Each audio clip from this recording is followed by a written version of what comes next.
Hello everyone, welcome back to my YouTube channel Mantra for special education. आज के इस video में हम RPWD एक्ट 2016 के 21 टाइप्स ऑफ डिजेबिलिटी और उसके सिम्टम्स के बारे में बात करेंगे। 21 प्रकार की निसक्ता: blindness, low vision, leprosy, cured person, hearing impairment, locomotor disability, dwarfism, intellectual disability, mental illness, autism spectrum disorder, cerebral palsy, muscular dystrophy, chronic neurological condition, specific learning disability, multiple sclerosis, speech and language disability, thalassemia, hemophilia, sickle cell disease, multiple disability, acid attack victim और Parkinson रोग, इन सब के बारे में हम बात करेंगे। तो हम आगे बढ़ते हैं। हमारा पहला टॉपिक है दृष्टिबाधित, ब्लाइंडनेस। इसके सिम्टम्स हैं: आँखों की पलकें बंद होती है, कांच पूर्ण सफ़ेद होता है, आँखों की पुतली ना होना, पलकों का स्थिर रहना या तेज़ी से झपकना, आँखों का ना होना, मतलब दृष्टि बाधित है ना, तो पूरी तरह से ब्लाइंडनेस है ये। आँखों का लाल होना, लगातार पानी आना, परिवार में कोई सदस्य है जिसे देखने में कठिनाई होती है, रंगों को पहचान नहीं पाना, जिसे कि हम कलर ब्लाइंडनेस बोलते हैं, रंग के प्रति आकर्षण नहीं होना, चलते समय रास्ते में पड़ी वस्तु से टकराना, दृष्टिहीन, वस्तुओं की पहचान हाथ में लेकर स्पर्श क्षमता द्वारा करना, दृश्यात्मक वस्तुओं के प्रति कोई प्रतिक्रिया ना होना। इसका मतलब है कि जो दृष्टि बाधित होते हैं उन्हें कुछ दिखाई नहीं देता, तो वो किसी भी चीज़ की पहचान अपने हाथों में लेकर उस वस्तुओं को स्पर्श करके अपने हाथों से छू करके पहचान करते हैं। नेक्स्ट है हमारा अल्प दृष्टि, लो विजन। लो विजन मतलब कि इसमें वो जो व्यक्ति होते हैं या बच्चा जो होता है वो पूरी तरह से दृष्टि बाधित नहीं होता, उन्हें कम दिखाई देता है, या फिर दूर की चीज़ें दिखाई नहीं देती या फिर पास की चीज़ें दिखाई नहीं देती। इस टाइप से लो विज़न होते हैं।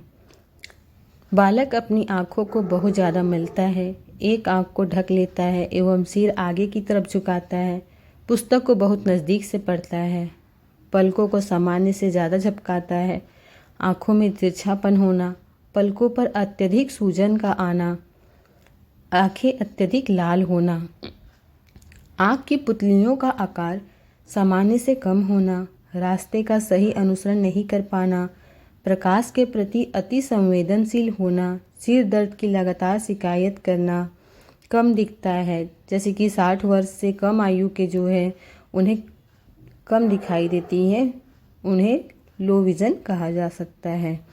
रंगों की पहचान नहीं कर पाना, आसपास के वातावरण में चलने फिरने में कठिनाई होती है। ये सारे सिम्टम्स जो है वो लो विज़न के हैं। नेक्स्ट है हमारा कुष्ठ रोग से मुक्त।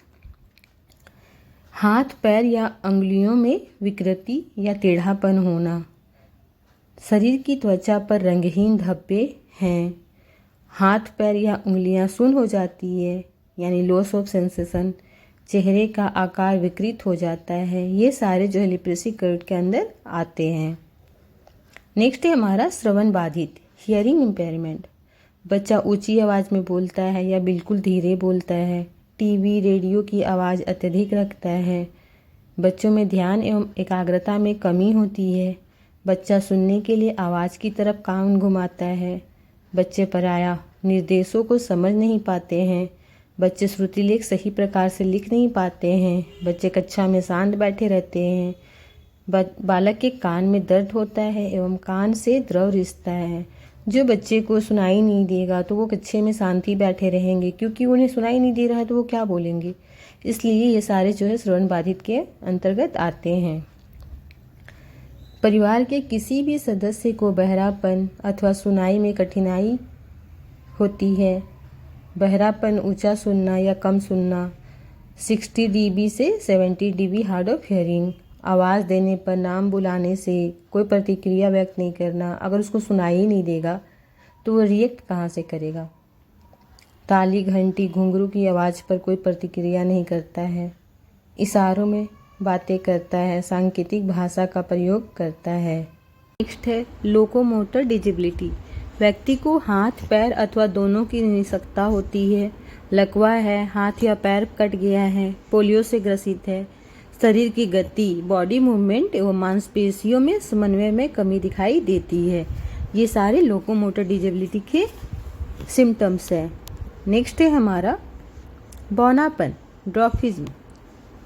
व्यक्ति का कद वयस्क होने पर भी 4 फुट 10 इंच 147 सेंटीमीटर या फिर इससे कम होना, इसे हम बौनापन कहते हैं। नेक्स्ट है बौद्धिक निःशक्तता, इंटेलेक्चुअल डिजेबिलिटी। माता पिता के आदेश की अवहेलना करना, ध्यान केंद्रित करने में कमी, दिशाओं को समझने में भ्रम होता है, बोलचाल की भाषा का विकास देरी से होता है, हम उम्र बच्चों के समान कार्य नहीं कर पाता है, मतलब अपने उम्र के बच्चों की तरह वो कार्य नहीं कर पाता है। सीखने, समस्या समाधान, तार्किकता आदि में कठिनाई होती है।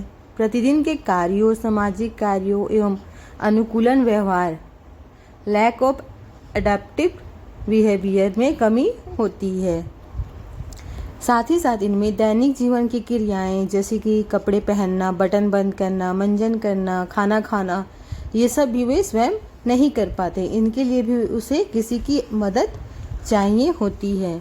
बोलने, स्वयं की आवश्यकता को अभिव्यक्त करने में कठिनाई होती है। पढ़ने, लिखने व समझने में कठिनाई होती है। समस्यात्मक व्यवहार से ग्रसित होता है। डाउन सिंड्रोम के लक्षण दिखाई देते हैं। आँखों और हाथों के समन्वय में कमी होती है। ये सारे इंटेलेक्चुअल डिजेबिलिटी के सिम्टम्स हैं। नेक्स्ट है हमारा मानसिक रोगी, मेंटल इलनेस। अस्वाभाविक व्यवहार करता है, जैसे कि खुद से बातें करना, भ्रमजाल, मति भ्रम, व्यसन, नशे आदि का उपयोग करना, अत्यधिक डर या फिर किसी वस्तु या फिर किसी इंसान से बहुत ज़्यादा लगाव। व्यक्ति को बिना किसी कारण से जल्दी गुस्सा आ जाता है या गुमसुम या अकेलापन अच्छा लगता है। व्यक्ति अपनी स्वच्छता या दुनियादारी से अनजान होता है। व्यक्ति के मन में विचार आता है कि उसको कोई भगवान या भूत या बाहरी शक्ति नियंत्रित करती है। व्यक्ति के मन में बार बार आत्महत्या के विचार आते हैं एवं डरता है। अन्य व्यक्ति को बातें करता देख समझता है कि ये मेरे बारे में बात कर रहे हैं। बार बार उनका मूड बदलता है। व्यक्ति को आत्मग्लानि होती है। ये सारे जो हैं वो मानसिक रोगी के सिम्टम्स हैं। नेक्स्ट है हमारा ऑटिज्म। अपने वातावरण में परिवर्तन नहीं चाहते हैं। बच्चों में सोचने एवं समझने की क्षमता कम होती है। एक ही शब्द को बार बार बोलते हैं। जो इनसे कहते हैं उसी को दोहराते रहते हैं। इन बच्चों में समस्या व्यवहार पाए जाते हैं, जैसे आक्रामकता, आत्मघाती व्यवहार। व्यक्ति को किसी कार्य पर ध्यान केंद्रित करने में कठिनाई होती है। आंखें मिलाकर बात न कर पाना, गुमसुम, खोया हुआ रहता है। ऐसे जो व्यक्ति होते हैं ये सारे ऑटिज्म से ग्रसित होते हैं। व्यक्ति को अन्य लोगों से घुलने मिलने में कठिनाई होती है। वह अकेला रहना पसंद करता है। अति संवेदनशीलता से ग्रसित होता है। वस्तुओं से खेलने, इकट्ठा करने में रुचि नहीं दिखाता है। शरीर या फिर अपने हाथों को हमेशा हिलाते रहता है। नेक्स्ट है हमारा सेरेब्रल पाल्सी। बालक अपने दोनों हाथों का प्रयोग एक साथ नहीं कर पाता है। गोद में लेते समय, कपड़े पहनाते समय, नहलाते समय बच्चे का शरीर जो है वो अकड़ जाता है। बालक में एकाग्रता की कमी होती है। व्यक्ति को पैरों में जकड़न, चलने में कठिनाई, हाथ से काम करने में कठिनाई होती है। व्यक्ति को चलने में कृत्रिम अंग, वैसाखी, कैलिपर इत्यादि का उपयोग करता है। अंगों में विकृति पाई जाती है। पाँव, आँखों और हाथों में समन्वय नहीं होता है। उनमें कमजोरी होती है। मुंह खुला रहता है, लार गिरती है। खाना काटना, चबाना, निगलना, सभी चीज़ों में उन्हें कठिनाई होती है। एक से अधिक अंग प्रभावित होते हैं।